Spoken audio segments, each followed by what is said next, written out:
Hello, friends, and welcome back to Malicious Compliance Stories. I hate incompetence, especially when it comes in the form of nepotism in the workplace. F. Ryan and Carl. If they didn't want or need your help, you did the right thing, OP. Your leadership needs to see the incompetence firsthand, apparently, and they got one hell of a show.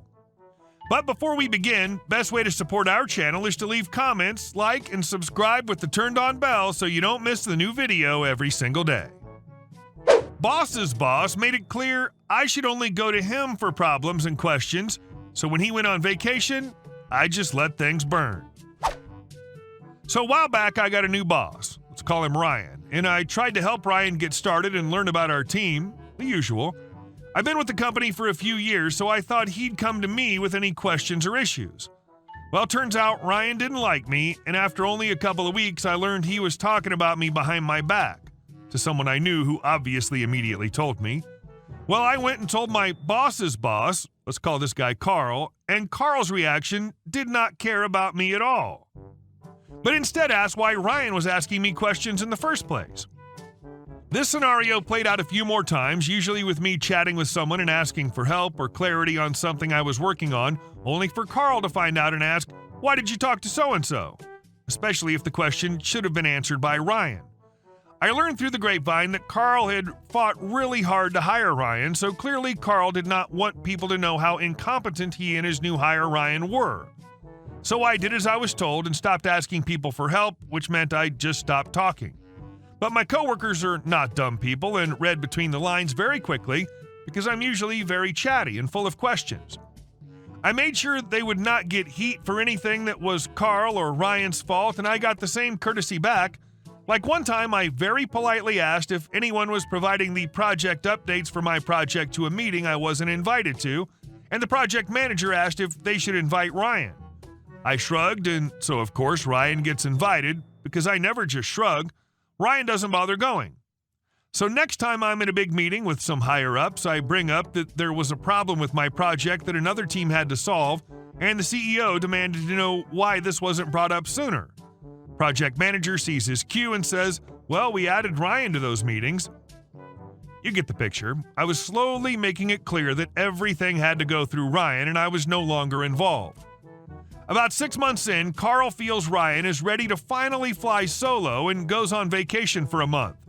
And while Carl is out, Ryan gets put in charge of putting together some kind of plan for our team. Normal, who does what kind of thing. I'd usually help out since I knew what everyone was working on and had done the previous plans with previous bosses. No one else on the team has done this before, but Ryan doesn't like me, so doesn't ask me. Ryan's messaging the project manager nonstop, who just sends him the same guidelines again and doesn't bother me, even going as far as telling me he won't bother me with this. So I sat back and waited, watching, not asking anyone for help or talking to anyone about it. First, Ryan sends frantic messages to the whole team, dozens an hour, telling us to do very conflicting things to fill out this plan. Then Ryan has a brilliant idea not to make a plan at all, even though everyone is given a template that they must fill out.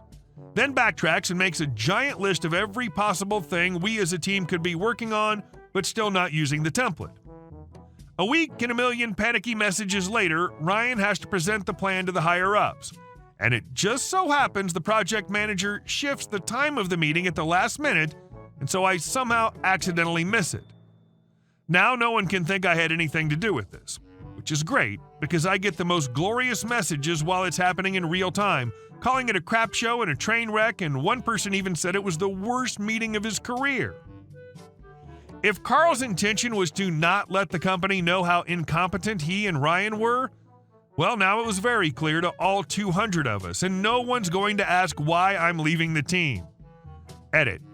I somehow left out the part where I got another job, and prior to all this had convinced Carl to give me a huge bonus that goes into effect a few days before my last day. And our second story. Leave me out to dry after I bring your company record profits? Let's see how that plays out for you. Backstory.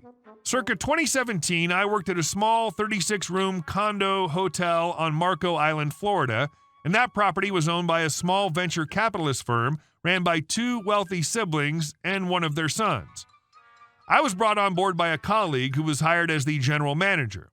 Since this was a new, small operation that had pretty much zero actual industry knowledge or expertise, it was basically the GM and myself who were responsible for bringing real changes to the property, while also wearing multiple hats and doing the job of several roles with our industry experience.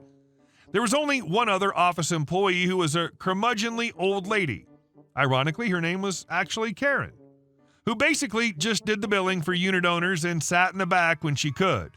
I myself was responsible for not only the day-to-day front desk presence, phone presence, concierge presence, assigning daily housekeeping duties, and running a brief night audit, but most importantly, also managing the business revenue strategy, competitive set, and online room inventory with our own website and major OTA companies like Expedia, Booking, Trivago, etc.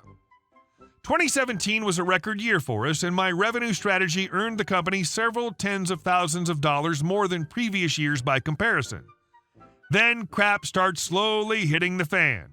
Q2, Q3, my colleague, the GM, resigned due to personal issues completely unrelated to his work performance. That brought the office staff down to two people, Karen and I. Karen had had this month-long trip to Italy planned like 2 years in advance, so she was going to go regardless. Karen flies out in the midst of news that there's a bad hurricane a few days out from landfall. Cue Hurricane Irma. For those unaware of hurricane grading, Irma made landfall in the U.S. as a Category 4. That is staggeringly powerful. For reference, Katrina, which devastated New Orleans in 2005, was also a Cat 4. Needless to say, everyone was on high alert and made plans to evacuate. During my evacuation, not on the clock or being paid by the company whatsoever, the firm's accountant called me on my personal phone asking me to walk her through the steps of how to remotely run the property management systems audit. With hotel computer systems, the day doesn't actually end until you tell the system that the day is over and that it's time to run reports and tally up the numbers. So if no one's there to do the audit, the hotel will permanently be stuck on a previous day. I spent about 2 hours on the phone with her while evacuating from a natural disaster, and I was never compensated for it. Irma ended up making landfall on the island I worked on, and the entire surrounding area lost power for about a week. We all returned to devastation.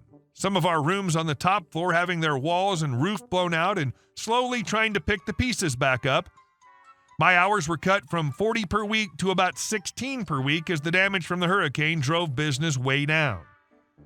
I was beginning to struggle financially, and I was forced to use all my PTO and vacation days I'd earned up to that point to keep full paychecks coming in, as I was just some single 24, 25-year-old guy who lived alone, and the company offered absolutely zero roadmap for getting back to full-time compensation.